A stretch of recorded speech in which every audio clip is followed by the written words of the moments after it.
안녕하십니까. 이론투자자문 김성현 자문역입니다. 어제 시장이 하이닉스가 반도체 부분이 전체적으로 빠지고 있어서 오늘은 반도체 시장의 진짜 숨은 거인들, 한국 반도체 소부장, 장비, 부품, 소재 3대 섹터로 나눠서 정확한 팩트 위주로 빠르게 정리해 드리겠습니다. 왜 저희가 소부장을 중점적으로 봐야 되는가? 여러분들 지금 반도체 시장을 움직이는 진짜 숨은 거인들이 누구인지 아십니까? 바로 소부장, 즉 소재 부품 장비 기업들입니다. 물론 삼성전자나 하이닉스 같은 대기업, IDM이 스포트라이트를 받습니다. 하지만 그들이 만드는 첨단 반도체는 소부장 기업들의 초정밀 기술 없이는 단 한 장도 생산할 수 없습니다. 특히 AI 반도체와 고대역폭 메모리, HBM 수요가 폭발하는 지금 소부장 생태계는 역사상 가장 급격한 패러다임 변화를 겪고 있습니다. 그래서 제가 오늘 주말 동안 여러분 편하게 보시라고 장비, 부품, 소재 3대 섹터로 구조화해서 팩트 기반으로 정리했고요.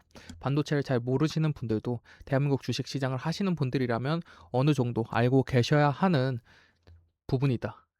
알고 계셔야 하는 기본적인 지식이다라고 생각하시면서 주말 동안 편하게 보시면 될 것 같고요.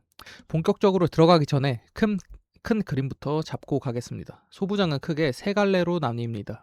화, 그리고 HBM 패키징을 담당하는 장비, 소모품처럼 꾸준한 현금 흐름을 만드는 부품, 그리고 국산화의 심장인 소재. 네, 오늘은 이 세 섹터를 순서대로 장비, 부품, 소재 순으로 대표 기업들을 짚어드리겠습니다. 네, 첫 번째 섹터는 장비입니다.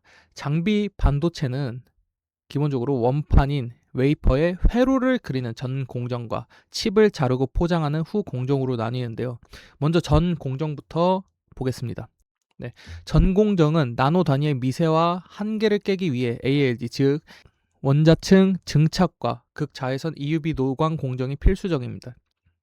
이 분야 국산화 선두 주자는 당연 주성 엔지니어링과 원익 IPS라고 할 수 있습니다.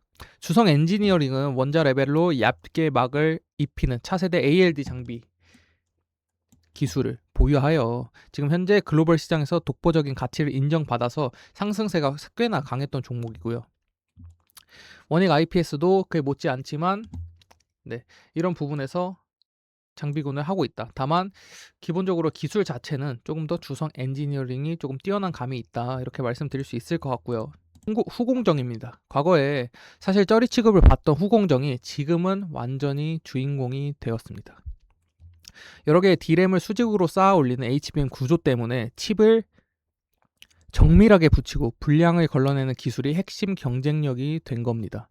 D램을 쌓고 붙이는 필수 장비 TC 본더 시장은 한미 반도체가 독점적인 글로벌 지위를 확보하고 있고요. 또 칩의 정상 여부를 검사하는 테스터 분야에서는 테크윈과 YC, 소켓 분야에서는 리노공업이 고부가가치 후공정 생태계를 이끌고 있습니다.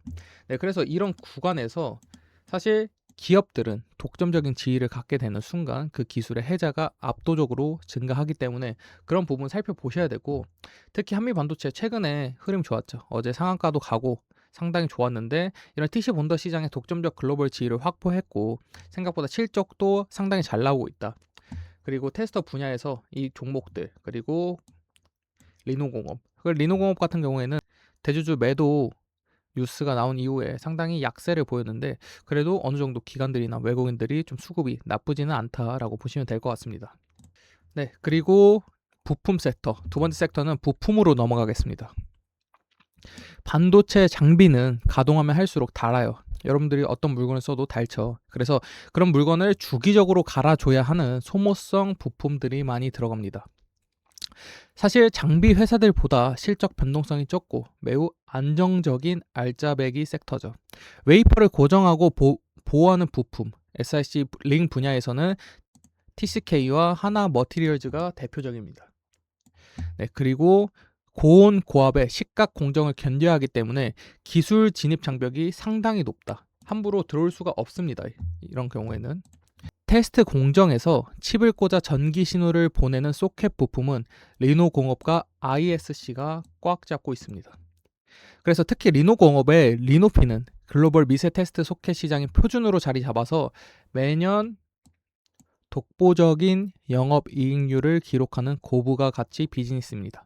그렇기 때문에 외국인들과 기관들의 수급이 상당히 나쁘지 않다라고 볼 수 있고요.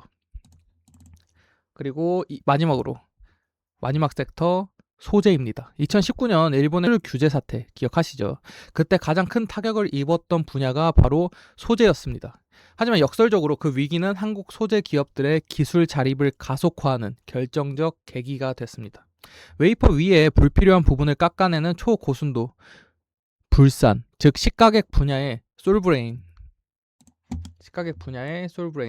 그리고 빛을 받아들여 회로 패턴을 형성하는 포토레지스트, 감광의 국산화에 성공한 동진 세미캠이 양대 산맥입니다. 여기에 더해서 차세대 공정용 특수 전구체, 방막 증착용 화학 물질을 생산하는 DNF와 레이크 머티리얼즈 역시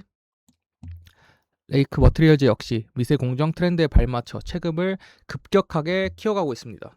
네, 그러면 제가 지금까지 말씀드린 부분 다 정리를 해보겠습니다. 분들이 반도체 소부장이라고 해서 별로라고 보실 게 아니라 한국 반도체 소부장은 단순한 하청 업체가 아닙니다. 과거에 소부장이 단순히 국산화 대체제 역할에 머물렀다면 지금의 소부장은 HBM4 도입과 글로벌 파운드리 경쟁 속에서 대체 불가능한 독점적 기술 파트너로 진화했습니다. 특히 앞으로 다가올 유리기판 공정 도입이나 3D DRAM 전환 같은 거대한 변화 속에서 기술적 진입 장벽을 선제적으로 구축한 국내 강소 기업들은 엄청난 낙수 효과를 현재도 누리고 있고 미래에도 누릴 확률이 상당히 큽니다. 그래서 빅테크 기업들이 반도체 성능의 한계를 깰 때마다 그 뒤를 바치는 건 언제나 정교한 소부장의 힘이라는 사실을 기억하시길 바라겠습니다. 오늘 소부장에 대한 발표를 마치겠습니다. 그리고 추가적으로 반도체 소부장 현재 물려 계신 분들 많을 거고요. 그리고 앞으로 어떻게 대응을 하셔야 될지 막막하신 분들이 꽤나 있으실 것 같아요. 그래서 제가 영상 하단에 마지막쯤에 번호를 남겨둘 텐데 그 부분으로 상담이나 반도체 소부장 물려 계신 종목이 있으시면 편하게 말씀 주시면 그런 부분 어떻게 진행될지, 그리고 이 기업들이 기술적으로 얼마나 뛰어난지 그런 부분 하나하나 체크해서 순차적으로 연락드리도록 하겠습니다. 네, 이번 주말 연휴가 긴데 잘 보내시고 다음 주 월요일에 다시 찾아뵙도록 하겠습니다. 네, 지금까지 이론 투자자문 김성현 자문역이었습니다. 감사합니다.